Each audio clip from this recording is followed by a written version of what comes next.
Hello and welcome. Another Confessions podcast for you. Check out this sexy alliteration. We have a concise collection of terrible tales with a rugby rumpus, a phony pregnancy. That doesn't work, does it really? It's a f and a p. Phony pregnancy penitence. A tattoo tall tale, very good, and some slobber-strewn Sunday lunch, very nice. Here it all is, but who would you forgive? What's happening, Mother Superior? Nobody in the studio, on this side of the glass or the other side of the glass, has ever heard of Kathy Kirby. No. You said, do you remember Kathy Kirby? And you said Different no. question. I know of her, and I have one of her... I have a track on an album which my parents had. Yeah. But I know of her, which is not the same as do I remember Kathy Kirby. So you've never seen her perform? Correct. OK. Well, that still makes me feel incredibly old. She looked like Marilyn Monroe. Good. So you would have remembered. Tonight, I'm going to look up some old footage of Kathy Kirby. So not only will I be able to come back tomorrow with a story about Kathy Kirby, but also I'll be able to play that piece of Radio 2 propaganda and know what I'm talking about. Secret Love? No? OK. Hey? Her main song was Secret Love. Okay. Matt, can you look that one up? Yeah. And then my favourite, that one. We'll get Bobby Pryor in tomorrow. So, here's tonight's confession, and it's from Bev. That's what you need to know. Bev has sent in tonight's tale. Dear Father Simon and the Forgiving Crew, I've been listening to your confession slot for a while now, and every time I hear the background music to the said deed, a wave of guilt floods over me. So it is time that I tell this tale of a terrible deed I committed several years ago. To help you understand the frustration that led to this crime, involving my brother Steve, I must first explain that he can truly be the most annoying person in existence, especially his lateness for just about everything.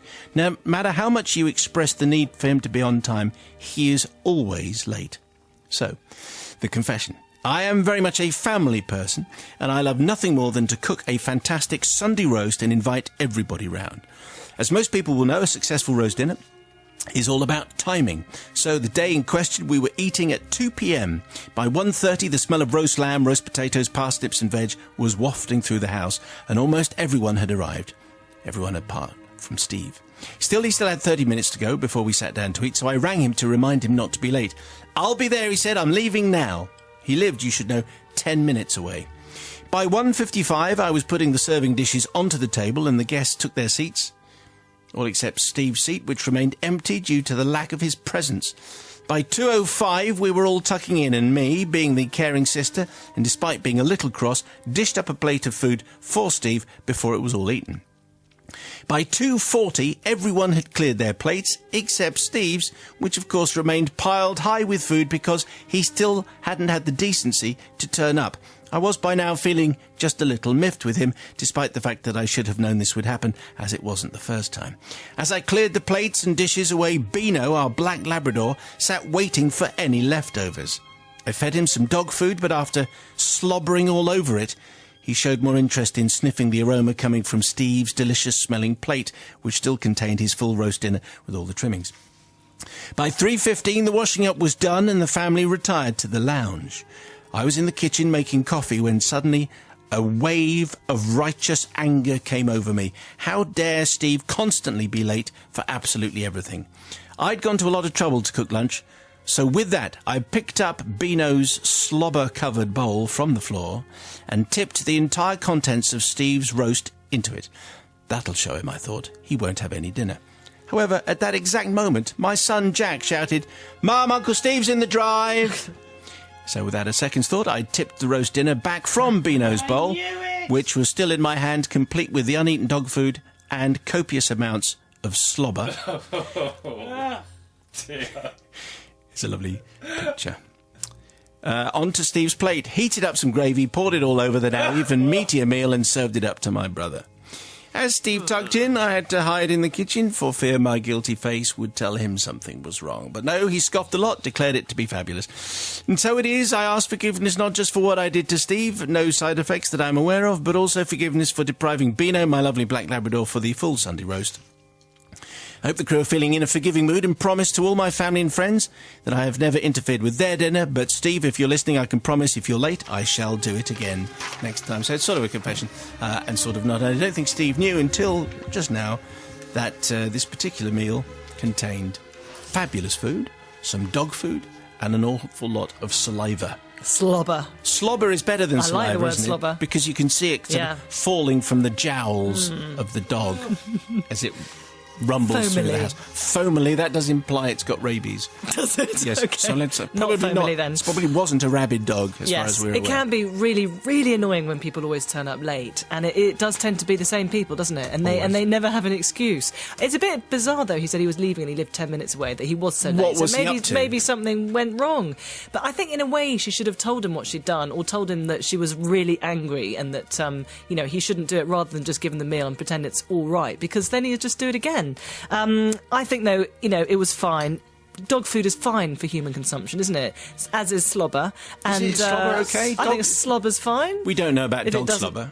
Well, I'm sure it's fine. So no physical harm done. So, Bev, you're forgiven, but I think you should have told him. No physical harm done, you say, but who knows what's in a dog's saliva, a dog's slobber? It's not very nice, is it? I mean, it could be full of germs and rubbish, and it could have led to some very serious consequences. Eating, I mean, when a dog licks you, I don't like being licked by a dog, because for that very reason you don't know what's coming out of his tongue and onto your skin. So and dogs do lick lots of different things. They do. They lick. Certainly, Let's even not go down that route. exactly, even on themselves, and then you'll be eating that. So, Bev, I really don't think I can forgive you. Nice as you sound, and yes, I hate people being late as well. But there are. Don't crack your knuckles, Simon. Sorry. Oh, Simon, that's horrible. Yeah, I think lots of late confessions would be great, because the thing that annoys me most is people being late. Anyway, not forgiven. People in your office or people in your family or people, your friends who are just always late, and things and stories that come out of those, you're absolutely right, would be very good. What do you think, Brother Matthew? What strikes me as odd about this is that, if I can remember the timings right, he was like an hour and a quarter late. I mean, there's late. There's He's 5 10 minutes away, yes. 10 minutes away, he says, and 3:15. yet doesn't turn up till like 3:30 when dinner was at 2. Yes. So that's not just late, really, is it? That's That is rude. taking the mickey. Yes. A little. And so, for taking the mickey, you're absolutely well within your rights to serve your brother dog slobber covered in whatever it is dog slobber is covered in. Even if it kills him. But it didn't. But let's be Be a clear, great name it for didn't kill him. If I was in a metal band, what do you think? Dog Slobber, yes. Now, ladies and gentlemen, Dog Slobber. On drums. That's going to work, isn't it? Or the name of the drummer in a metal band, even better. Okay, I'm so gonna forgive. You are Yeah, going to yeah, forgive. yeah. All right. So, okay, lateness-based confessions. I think Yes. that'd be very good. I'm not sure about asking for dog food confessions. We've because had loads, though. There will be. They're always good. They're Yes. always good. Okay. Feeding your family dog food, yes. A bit like lying to the kids. This is BBC Radio 2, and here we go with another drive time confession. And this one coming from Tom. Thank you very much. Send yours online or via an email. Father Mayo and the Ever Merciful Collective. I've been an avid listener of the confession slot for many years. I've now finally summoned up the courage to submit my own. I wonder if you'll forgive me. I am in the Royal Navy. The prank which haunts me still and for which I seek absolution was inflicted on a harmless and unwitting civilian whose only mistake was to accept an invitation to a party on a British warship. The year is 1994 and I was serving as a young petty officer on the warship in question, which had called into Middlesbrough for a visit. During port visits, it was customary to invite local residents on board for a bit of a party. This was a great way of meeting people and getting intelligence on where the best places to visit, eat, drink and so on are. The officers would host a formal cocktail party inviting local dignitaries, whereas the senior rates or NCOs like me would arrange a more informal do, go ashore and invite an everyday standard of guest. The night of the party arrived and we had prepared everything very well. The bars in our two messes were well stocked, the food was arranged to be served later, and the music, lighting and decorations had all been set for a good night. My friend Dave and I were given the job of meeting the guests as they arrived on the gangway and direct them to waiting colleagues to guide and escort them into the ship and onto the bar. One lady in particular stood out to us. What caught my eye were the tattoos that she had on her shoulders. They were 2 Chinese symbols about 3 inches high, simple in design, and it was clear that the one on her left shoulder was very new. It was red and angry around the outside and still a little swollen. Dave and I noticed it, and during a lull in the arrivals, we hatched a plan to have a little fun. After about an hour on the gangway, 2 of our mates took over our duties to allow us to join the now throbbing party. The bars were packed, the music was loud, and the drinks were flowing. I spotted the girl with the angry tattoo, which is almost a name for a movie, introduced myself and complimented her on her tattoo. Oh, do you? I'm not going to do any voices on this because I know how much. Go on. Go on. Oh, do you like it? She said. Yeah, it's nice, I replied. I guess you got it to go with the other one on your other shoulder. Yes, that's right, she said. They're a pair. I know, I said. I was stationed in Hong Kong a couple of years ago. I remember them well. They're everywhere. I just wondered what made you choose those particular symbols. She indicated to each in turn and told me, well, this one is love, and this one over here means honesty, because I'm a bit of a romantic, you see. I feigned shock and surprise. Love and honesty. That's not... Oh, well, it doesn't matter. I then left, and a bit of a pregnant pause, trying to think of something else to say, and she looked a bit confused. What's wrong? Why? What do you think they mean? Oh, nothing. No, I'm probably confused. I shouldn't have said anything. Predictably, she wasn't going to let it go and followed me, demanding to know what I meant about her tattoos. OK, look, there's more than one dialect in Chinese, and if your artist told you that they mean love and honesty, then I'm sure that's right. But in Hong Kong, it means something else. She now looked very worried. Well, what on earth do they mean in Hong Kong? Well, I squirmed uncomfortably and indicated to each shoulder in turn. That one means ladies, and the other one means gents. I don't get it, she said, trying to compute the meaning. I looked sheepish. Like toilets. That means the ladies' toilet, and that means the gentleman's toilet. I let the information sink in and worked very hard to keep a straight face as she first looked confused, and then she gave a worried smile. You are winding me up. I could and should have ended it there, Father Simon. But I'd had a few more drinks by then, and so my internal moral compass was way off, and I replied in sombre tones, I'm sorry, but I did say they were everywhere. Her reaction was still one of denial. She said that I'd better be joking, that this can't be true. What I did next was truly shameful. I said, look, I might be wrong, but those symbols look very similar to British eyes. Why don't you ask Dave over there? He's been to Hong Kong as well. He's just over there. You can ask him. And I pointed to my curly-haired friend, who was now serving drinks behind the bar. She charged into the mess, ploughing through the throng on a direct line to the bar. Shoving people aside, she shouted over the music, Is your name Dave? Sorry, she's just gone on London. Yes, yeah. Do you know what these mean? And turned round enough so that he could see the artwork on her shoulders. I could see the reaction. Dave carried out his part of the plan perfectly, laughing heartily. Ha ha! Yes, ladies and gents, like the toilets. Brilliant. One toilet on one shoulder, another toilet on the other. Well, Debbie then had what can only be described as a rage-induced panic attack. Her friends tried to calm her down as they tried to decipher from her irate screaming what the matter was and got her to sit down and slow down before she fainted. Dave and I realised at this slightly late stage that our... Yeah, well, she was going crazy. Dave and I realised at this late stage that our joke was going a bit too far, so we decided to confess to her friends, but I'm not sure they took it in as they were too concerned about their friend going a little crazy. So therefore I have to seek forgiveness from for myself and Dave for this foolish joke on behalf of the innocent and perfectly honest tattoo artist, who I imagine the next day found himself trying to defend himself against an inconsolable and irate woman.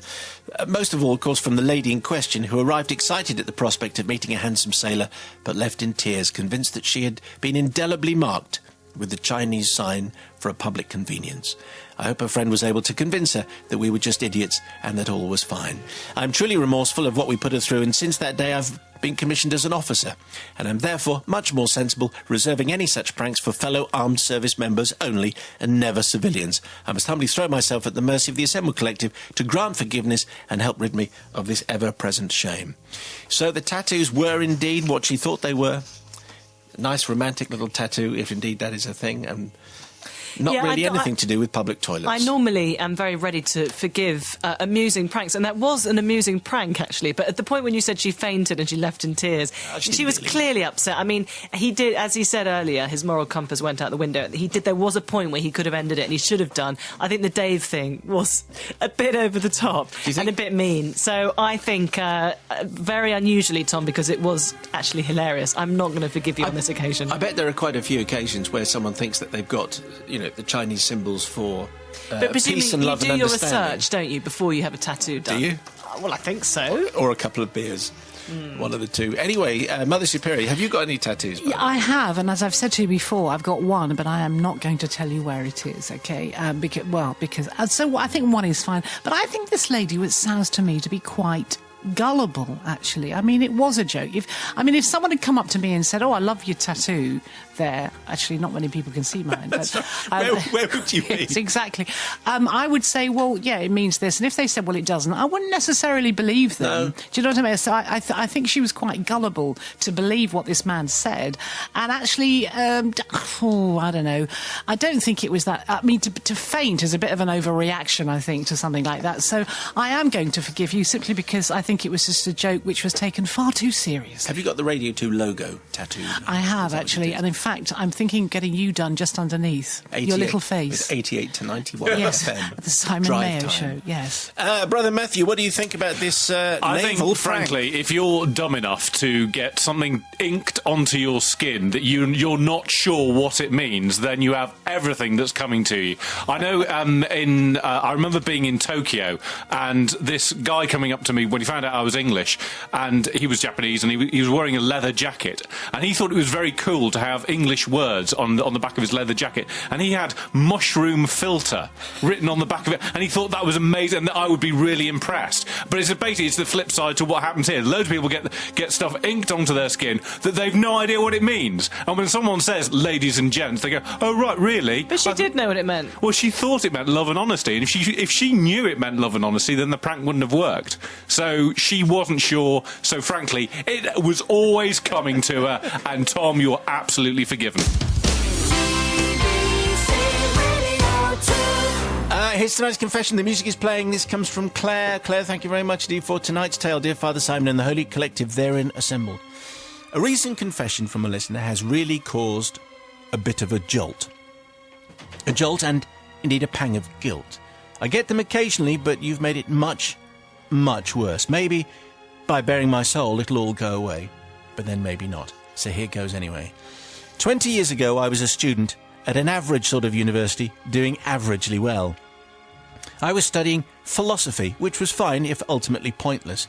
I now work as a coffee shop manager, and I've only had one customer who ever wanted to discuss Nietzsche or Schopenhauer. But I'm ready and primed if there's an upturn in interest in the great thinkers of our age amongst the coffee drinkers of the Northeast. Anyway, I digress. So I'm in my second year, and I'm doing okay, but only just. I'm really keen to get a 2-1, but my marks are pointing steadily to a 2-2, or, horror of horrors, a third. This would be a disaster, une catastrophe, and I was doing my best to crank up the marks. And this is where James came in. Gorgeous, arty, wavy-haired James. He was like a student version of Melvin Bragg, suave, witty, and I've taken against him already. Suave, witty, and clever. His every word was listened to by a rapt collection of followers, both female and male. He was mysterious and cool, and studied French and European literature. What else? As I remember, everyone wanted to go out with James, but few came close. Then, at one end of term ball, he appeared next to me while I was talking to Gavin, the maths student. 1 minute it was just me and boring old Gav, then whoosh, James was there, an apparition, a miracle, and he touched my arm. Hi, Claire. Dancing tonight or just chatting? Oh, I don't know. What a smoothie. Well, he might not have had a smooth voice like that. You've done it for me, actually. I know the whole weak at the knees thing is overdone, but that's exactly how I felt. I gulped and stammered and said, dancing. He then led me to the middle of a sweaty dance floor that was swaying drunkenly to something like the Happy Mondays, but it could have been the Wombles for all I cared. This was me with James. That's right, gawping audience. Claire and James, me, Claire, him, James. Look at us go. I have quite a few memories of that evening, and all of them are good. I now know that he was a 2-timing, nay 3-timing, posing idiot who wouldn't know the truth if it hit him on the head with a mallet. But that came later. That Christmas and Easter term was spent in a haze of romantic and intellectual passion, with one unfortunate result. My work. There sort of really wasn't any. I was spending so much time with James that I was spending no time at all with Kant, Socrates and their ilk. So one morning I got a note to go and see kindly tutor Mr. Agnew. He was one of the old boys of the department, and actually a terrible lecturer, but that wasn't the point here. He was in charge of pastoral matters, and as such I'd been given the job of seeing why my marks were heading south in a rather spectacular style. The course in the second year was fully assessed, and my essays were disappointing or rubbish. Nice Mr. Agnew sat me down and gave me tea and sympathy. He then showed me my second year marks in comparison with my first year. "And you started the term well, Claire," he said. Is everything okay?" And this was the moment I need to ask forgiveness for. You see, dear collective, I hadn't planned to say this, it just came out. "I'm pregnant." What? I said. Well, to be honest, I was as surprised as he was, but I was about to continue when he raised his hands and "Stop, no, stop." Kindly Mr. Agnew was a little embarrassed. "Oh, I see that must be a difficult time for you. Would you like some extra time to make a few changes? It's sort of unusual, but I'm sure, under the circumstances." And he offered me the essays back, and I took them. This was something of a shock, but I knew that I had to tell Loverboy that I would have to miss his planned trip to see an old book or something. He was not pleased. I got the impression that he'd not been told no for a while, if ever. He went away and I stayed and I redid my essays rather than go away with him, working late into the night, doing the work that I should have done earlier. As I wrote, the spell of James and his magic hair started to vanish. I later discovered that he'd been seeing 2 other women who were on my course and took them instead. Classy man, I'm sure you'll agree. I saw Mr. Agnew a few weeks later, and I could see that he could see that I wasn't exactly showing, but he never mentioned it again. And I'm as grateful as can be, but I'm not proud of my deception. I got my 2-1 and escaped from James. Well, he dumped me, if that counts. But it was for the best eventually. I do need to apologise, though, to Mr. Agnew for misleading him just a little. He might even have guessed the truth, who knows. But he gave me that second chance, and I'm eternally grateful. Here's hoping the collective are forgiving or have similar stories to tell. Yeah. Yours, penitently and inspired by your listener who feigned contractions at the Eurostar queue, Claire. Well, it's one thing to sort of be very, very pregnant and pretend to be in labour, but just to say you're pregnant to get out of some bad marks. Anyway, she redid the essays and... It's a bizarre thing. I mean, why would you say that? And also, I'm just sort of trying to remember what it was like being a student. Why would it even occur to you to say that? It just seems kind of out of the blue and a bit weird. I mean, she could have just said... I think she could have just said... I'm ill. That's all right, I'll try harder. I agree, I haven't been working very hard this term, and I'll pull my socks up. She was emotionally in a turmoil. Clearly, but she obviously really embarrassed of James Mr. Agnew. It turned out just as well, didn't it? Because he turned out to be not very nice. I think Mr. Agnew, he probably was a bit mortified, didn't know what to say. But actually, I mean, what was the harm of it? So I think everything turned out well, and I think, actually, Claire, there's not much to forgive. You're forgiven. Actually, when you think about it, everyone seems to have... I mean, who knows what happened to James, but everyone seems to be fine. Well, I think that I've certainly had a couple of Jameses with long hair in my time, and I think it's actually... A couple of Melvins? A couple of Melvins, a couple of Charlies. Hello. And I think it's quite good to have a James at some point, because it teaches you a lot about the awful men that are out there. There are some nice men with floppy hair. There are some nice men, but there are a lot of Jameses as well. And it was probably a good experience because you probably never fell for that kind of stupid line ever again. So I think, and I don't really think you've got to have anything to be forgiven for. We've all been at college. We've all been lax in our work. I don't think we've all been pregnant, but that's a whole other story. But be careful of men who study French and European studies and have floppy Sounds hair. very attractive to me. Brother Matthew. This pregnancy card's something to play, isn't it? It gets you further in the queue for the Eurostar and apparently helps you get through your degree as well. Well done. I took against James as soon as the word arty came up, frankly. Where are you now, James? Claire is managing some coffee shop in the northeast, and where are you with your French and European literature and your floppy hair? Nowhere, sunshine, that's where. That's what comes from 3-timing a future coffee shop person, and you are ending up with nothing on your plate whatsoever. Unlucky, pal. Just ranting Nothing now. to forgive. Just ranting. I just can't. Arty types with her floppy hair. and their lines and their approach to girls. You obviously had issues, didn't I you? had massive issues. Massive Did you lose a issues. girlfriend to a To an floppy-head art art student. student? The people's verdict is in on tonight's confession about James, the floppy-haired art student. It was sent in by Claire, who got rid of him just in time and got her marks up by pretending to be pregnant. Simon, I'm called James. I too have floppy hair, Oh, and I'm dear. going to visit the barbers tomorrow morning. Number Good one all man. over, please, barber. I think I know that, James. I assure you he's a reformed character and marrying me next year, though he still has floppy hair.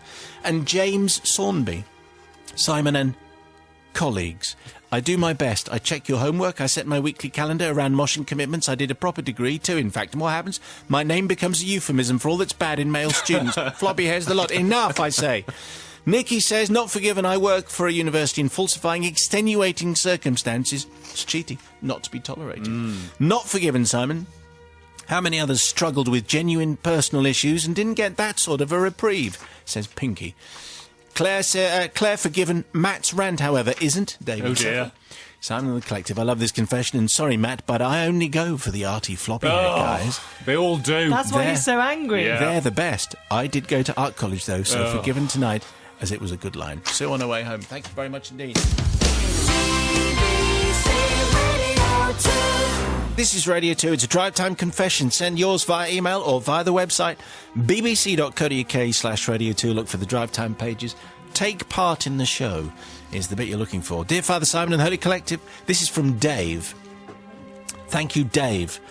I would like to be absolved for the heinous sins I have committed during my rugby career on fellow teammates and later opposition. Now, pay attention, Mother Superior, okay? Oh, of course I am. Yes.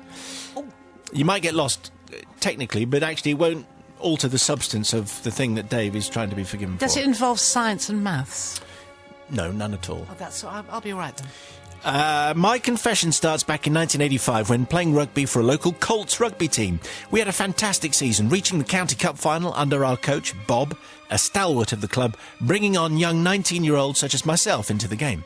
My best mate on the team was also captain, John, or Bolsh, to his mates.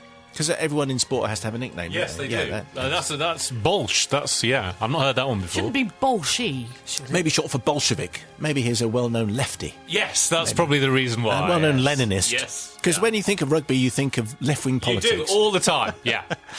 The final was at Welford Road, home of the great Leicester Tigers, and we were all very excited, to say the least. On the day of the final, my mate Bolsh was playing it cool about leading us out onto the hallowed turf. There were hundreds of supporters from both sides that had come to see 30 young rugby players rip into each other, and it was only natural that players wanted to go out and warm up with friends, family and club members watching. I, however, didn't feel the need to do that, as all fellow back row players will tell you we're highly tuned machines, and we're all about the glory of playing and not of warming up. Just explain from other people. The back sort row. of front row tends to be a little bit more getting in there and getting it greasy, whereas back row tends to be a little bit more about the glamour. That'll be my experience. Thank you. Glamour? Normally leaving the props in second row to go out and have a tight 5 bonding session and the 3/4 line to practice flicking their hair and dropping the ball whilst waving to anyone in the crowd who they fancy. Oh, that's what Matt means by the glamour. Yeah, they think flick so. their hair. Yeah. I sat in the changing room thinking about the opposite scrum half and how I was going to give him some shoe pie, which is a rugby saying, which I'm hoping is not. Does that mean he puts his Okay. foot in his mouth? Almost certainly, yes. It was then that Beelzebub sat on my shoulder, Father Simon. Bolsh had left his grease pot out that he rubs around his neck and groin, and I had in my hand a tube of heat rub. Oh, no. Okay. Father Simon, I don't know what happened in the next 20 seconds. I had only meant to put a smidgen in, but by mistake, the whole tube went in. My hand just clenched on the tube and that was it. Suddenly I panicked, and back in the days when I had hair, the only thing I had to blend it in was a comb. I mixed it like there was no tomorrow, hoping to at least spread out the effect of the heat rub in the grease pot. A few nervous minutes passed by, and the team came in, and they were all revved up and shouting. We had our last pep talk, the mad stamp of your feet and the shouting and the counting to 10 and some head slapping. It sounds like a lot of fun, doesn't it?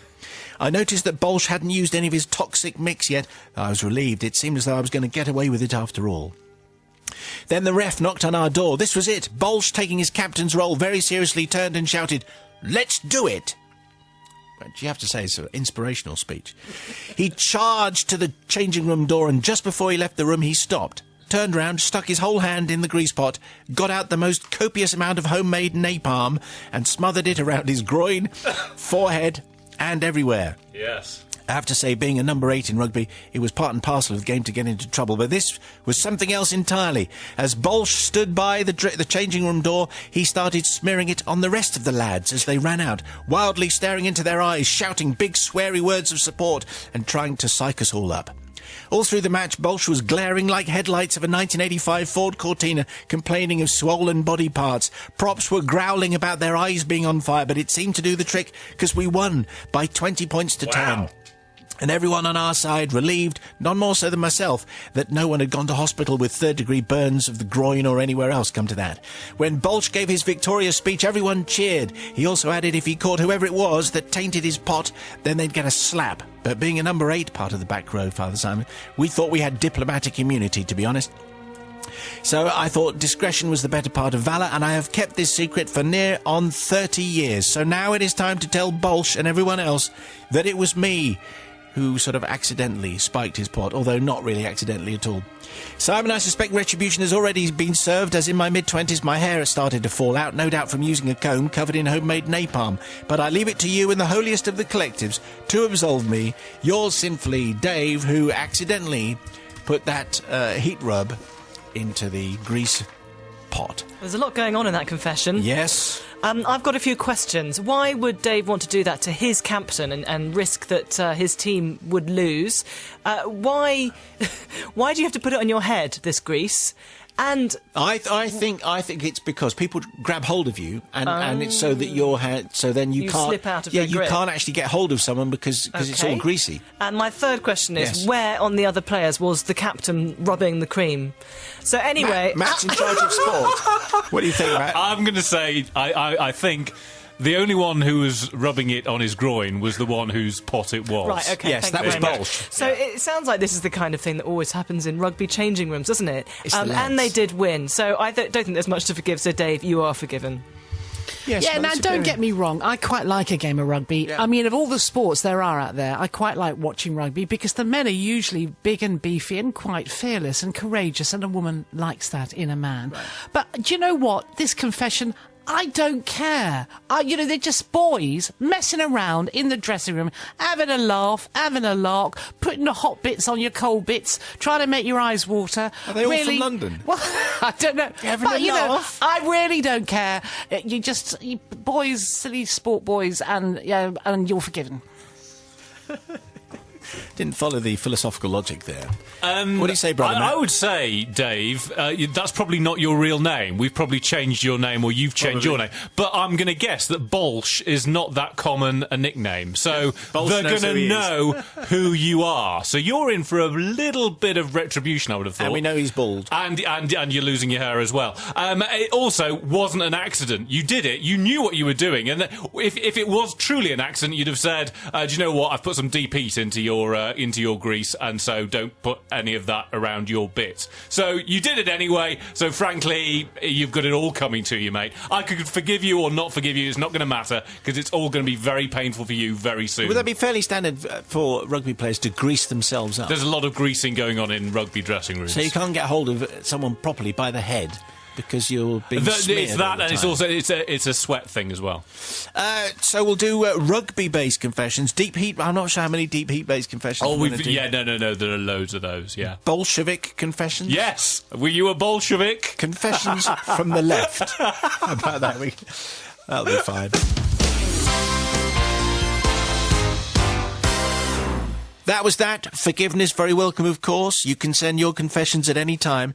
It's confessions@bbc.co.uk or go via the website. More for you on Monday. Thanks for listening to this BBC Radio 2 free download.